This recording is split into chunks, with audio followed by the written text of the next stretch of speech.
pertama kan ada dugaan masalah berita bohong kan yang disampaikan oleh si narsum ini, interview si profesor ini.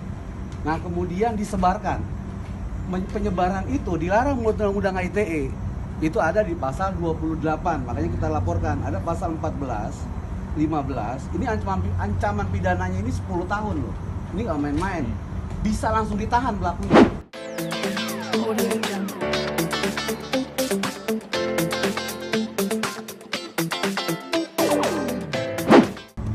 Sudah resmi ya dilaporkan ya ke pihak kepolisian pada malam ini jam 18.30.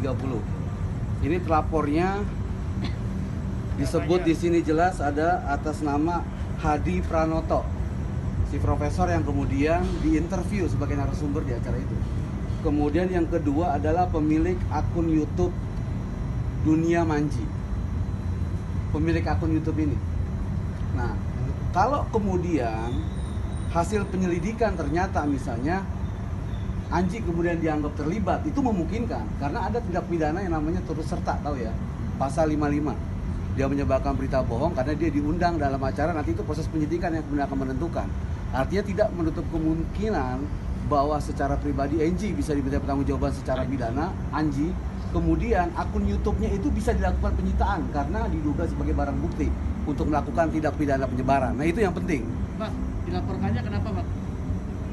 Iya, dilaporkannya pertama kan ada dugaan masalah berita bohong kan yang disampaikan oleh si narsum ini, interview si profesor ini.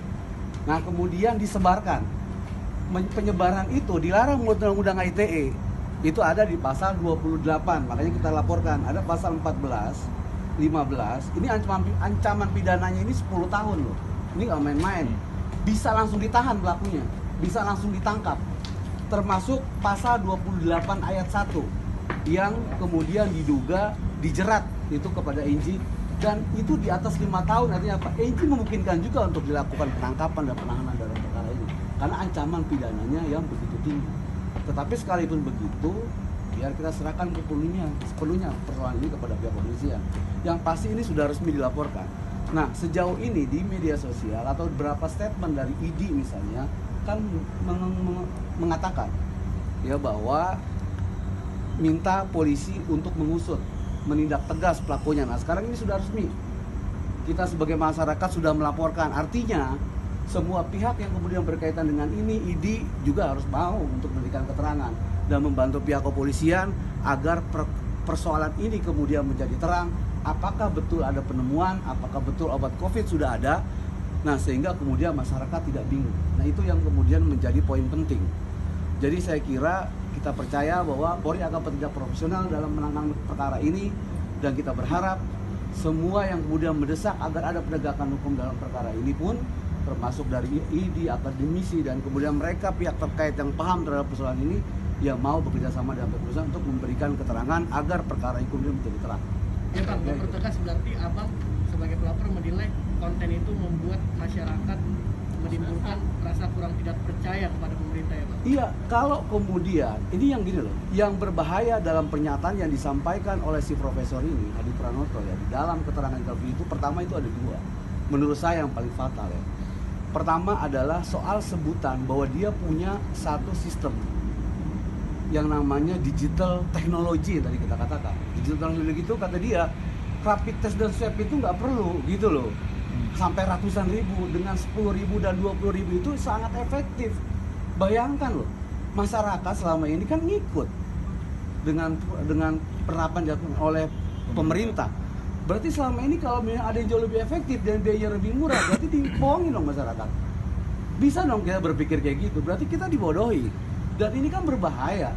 Makanya kenapa kemudian ID mendesak agar ada proses penegakan hukum terhadap ini. Itu yang pertama. Kemudian yang kedua, dia mengklaim sebagai seorang profesor dan ilmuwan, dan salah satu ilmuwan dari 4 ilmuwan di dunia, tim medis yang kemudian dia menemukan COVID ini. Oh itu kan luar biasa. Kalau benar bahwa dia adalah seorang penemu, ini kan harus diapresiasi. Kalau benar.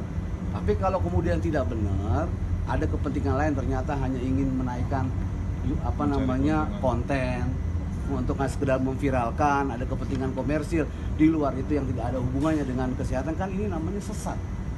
gitu loh. Apalagi ini disampaikan oleh public figure yang punya voter dan follower besar, dan ini yang berbahaya. Akan dijadikan modus ke depan dan kemudian hari bahwa cara-cara dalam praktek-praktek seperti ini akan terus diulang hanya untuk memenuhi kepentingan konten. Dan itu kemarin terjadi dalam kasus sampah yang dipakai untuk kepada masyarakat isi daging. Dan itu terus akan seperti itu yang kita khawatirkan gitu loh. Kalau ini kemudian dibiarkan, makanya kepada public figure saya kira seharusnya sudah saatnya dilakukan penegakan hukum.